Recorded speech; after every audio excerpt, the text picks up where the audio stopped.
I think it's safe to say that everybody listening values their dog and values what their dog brings. But are we underutilizing them? Are we really getting the max benefit of having a dog? Well, that's what today's episode is going to be about. Making sure that we are utilizing our dog for everything that they have and everything that they want to be. Let's talk about that next.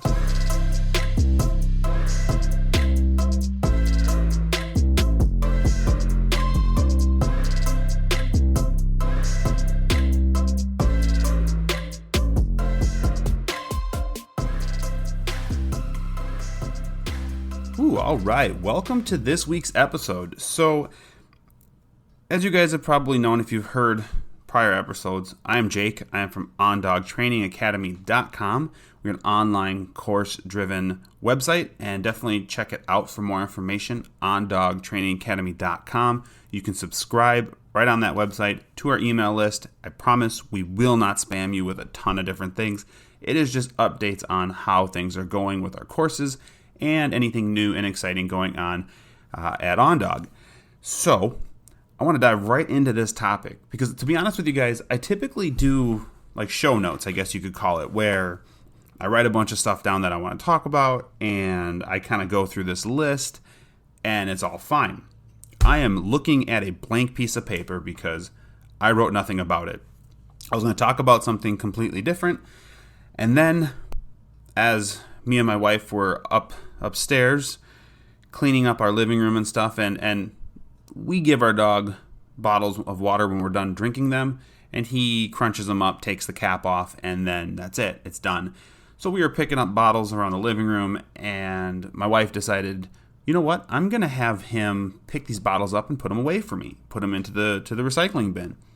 Like, okay, cool. And so we started working on it, and he started figuring it out, and it just kind of, it's something we've been doing a lot of, but it really got me thinking, that, hey, I should talk about this. I should talk about the benefits of having a dog beyond the obvious benefits.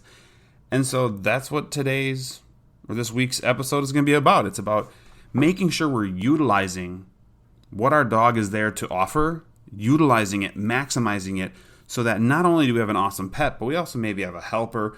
We have, a whole bunch of different stuff. And I'll talk about everything I can possibly think of in this one. Like I said, guys, no show notes, so this is flying off the seat of my pants. That should be interesting. So, when it comes to normal dogs, like think about your own dog. If you're getting a dog, if you have a dog, whatever, think about your own dog. What does your dog do? Well, your dog probably plays fetch, probably goes for a walk with you, maybe. You feed it, you pet it, it snuggles with you. But what else could your dog be doing for you? What else could your dog potentially be able to do? Now, if you ever think about it, if you ever watched a service dog work, and we've trained service dogs here for a few different organizations, for different companies like Can Do Canines, we have trained service dogs for them to help, people in need of them. But it kind of dawned on us at that time when we were teaching this. We're like, hey, why don't we teach our dog these things? Why, even though we can do the things we're training our dog to, why don't we train our dog to it? And that's what we started doing. So all of our dogs that we have had since then have been trained to kind of be our service dog. Not because we need it, and we certainly don't take our dog places because we do not need a service dog. But in the house, everything else, why not? I think there's a two-way benefit to this. The obvious benefit of you're teaching your dog different skills, and we'll talk about these skills here in a second, but you're teaching these dogs different skills that obviously benefit you because you're able to have your dog do stuff for you.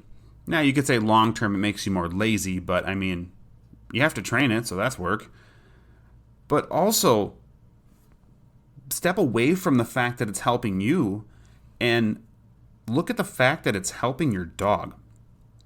A lot of dogs want to work. A lot of dogs like jobs. My own dog, we have our certain things we do throughout the day. There's certain little jobs he has to do.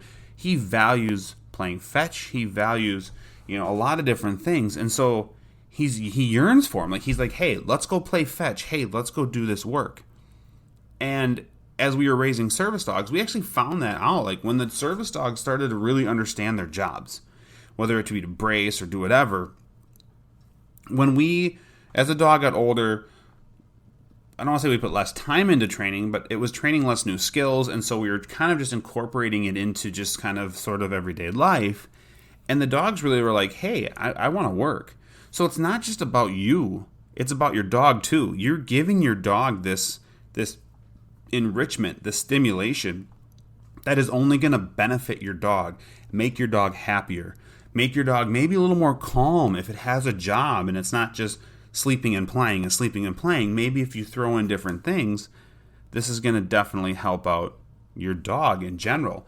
And think about too, when you get certain breeds, if you get a high energy breed and your dog doesn't get the proper outlets, or maybe its only outlet is running and playing, well, what happens on those days when they can't go out and play?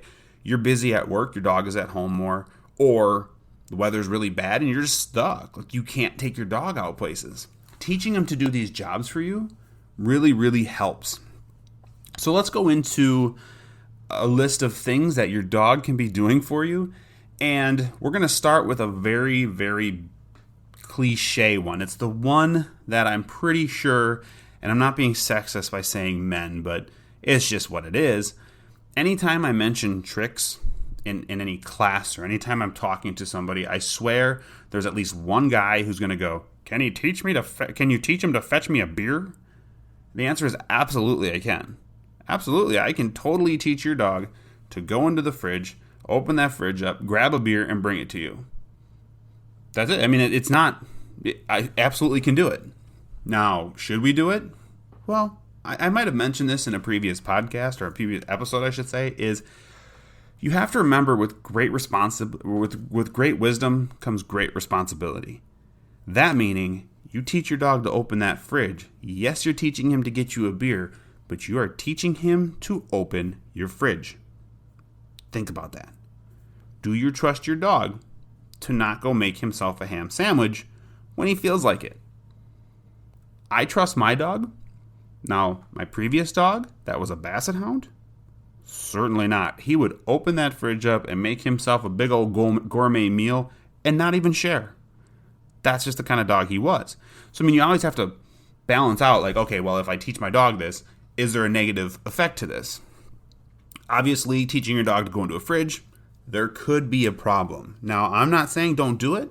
I would do it with my own dog if I wanted him to. This is a trick we have not taught him, but it's certainly one that is an option, and I'm not opposed to it. Just be careful.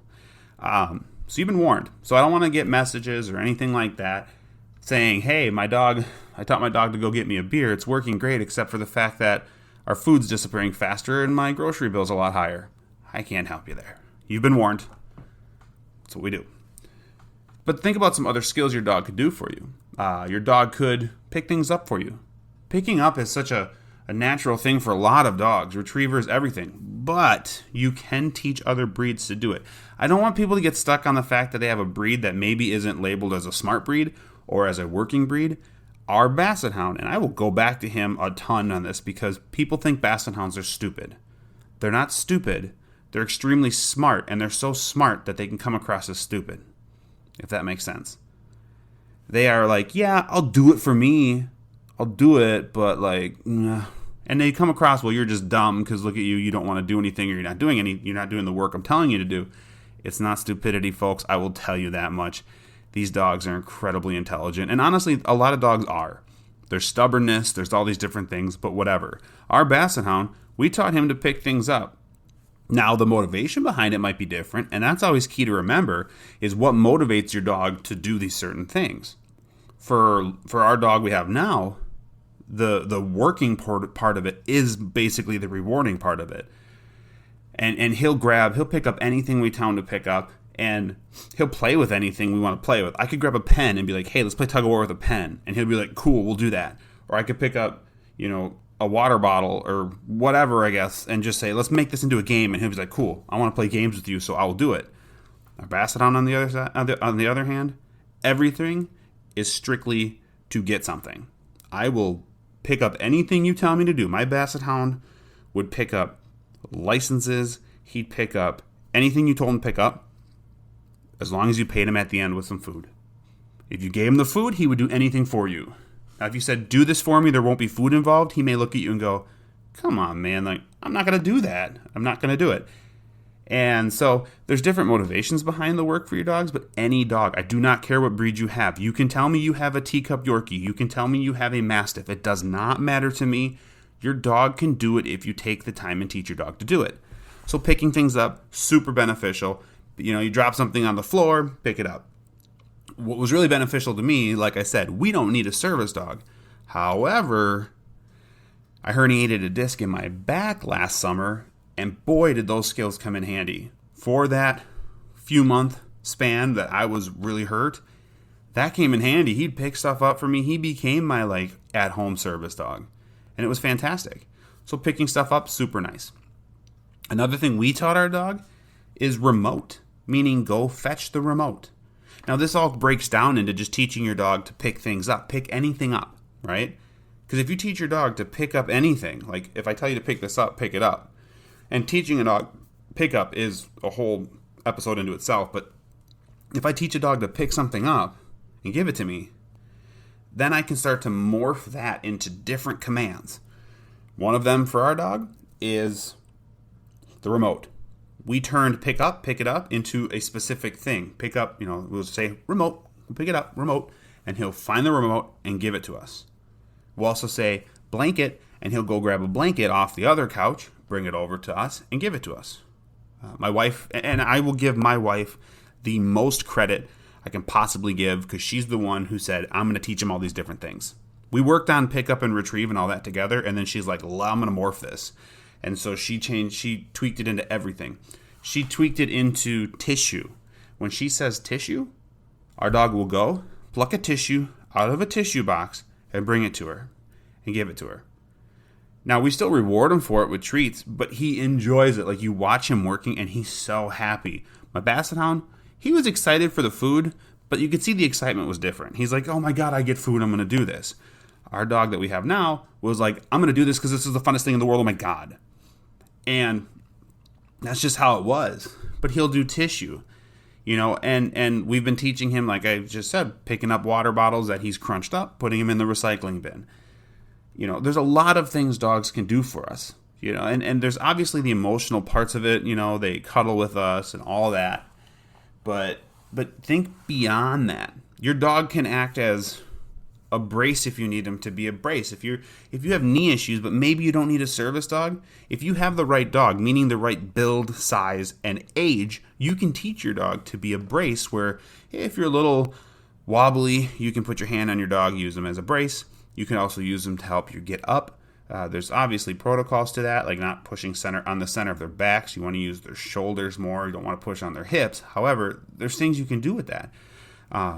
Your dog can help you take your socks off. Your dog can help you bring you laundry. Like, there's so many different things. Like I said, though, with great wisdom or power comes great responsibility. Your dog has to be okay with these things. If you have a dog who eats socks, maybe teaching your dog to like socks more is something. I'm not opposed to it completely, because I think if your dog is a clothes eater, if you switch the game up on them, instead of eating it, bring it to me, there could be value there. But you just want to be super careful. But like I was saying, there's so many different things. You've seen people teach their dogs to go get the newspaper in the morning. They run out to the driveway, grab it, bring it in. You've seen dogs do. There's so many things that my brain is just swirling. There's so many different things your dog can do. So just think about daily tasks that you're doing that your dog could be helping you with. And if your dog is just laying there on the couch, I don't know, you feed him. Might as well earn his keep, right? That's what we tell our dog. We're like, we give you some really good high-end food. We train you a lot. We give you tons of exercise. How about you do this for us? And you go pick up this thing. You go get this other thing. You do whatever.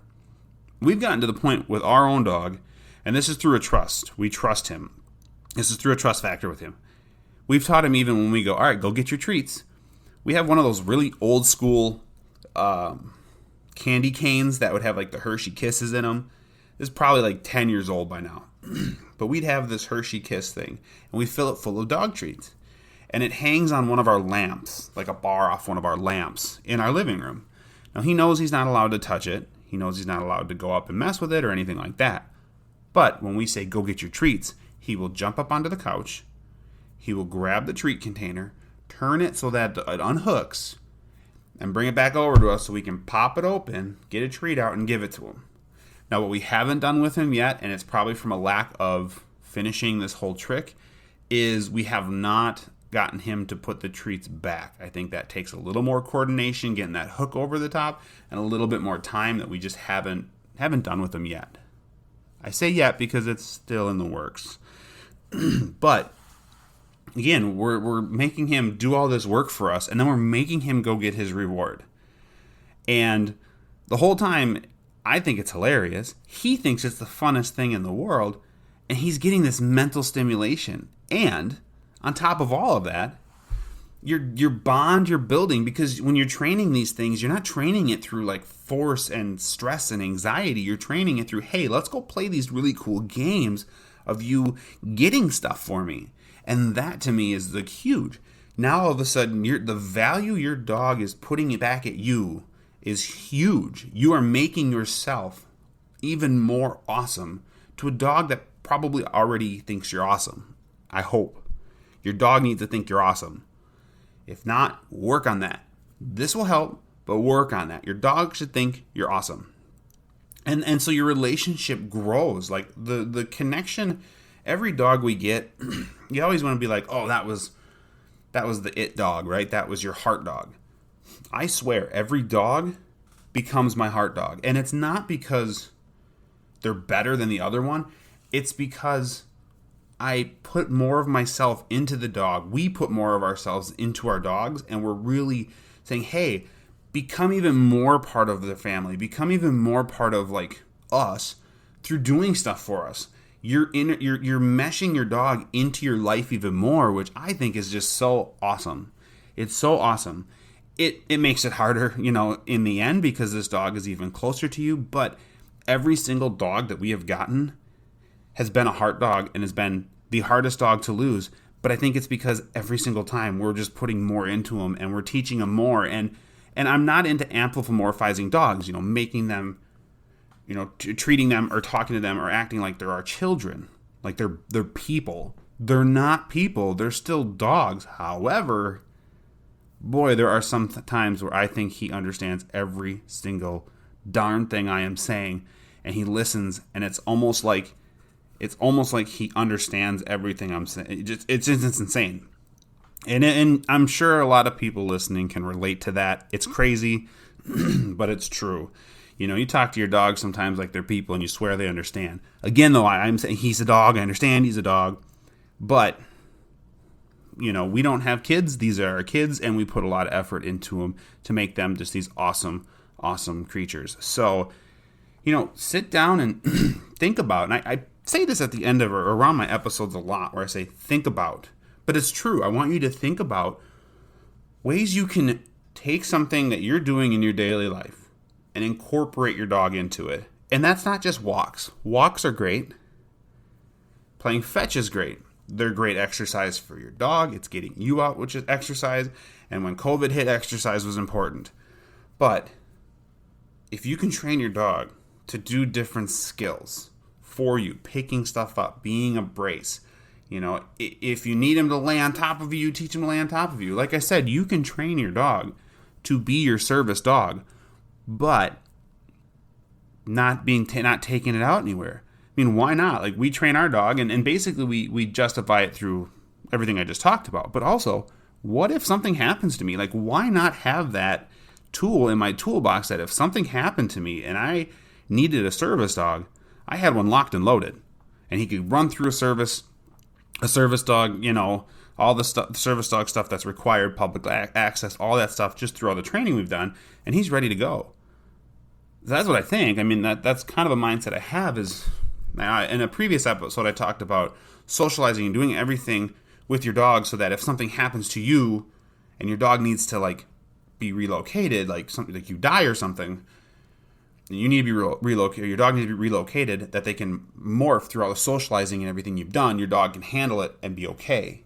Well, it's kind of the same thing as I train them up so that if my life changes, if my life with my dog changes, it's not going to change as much for him as it will for me because I've already had him doing these skills.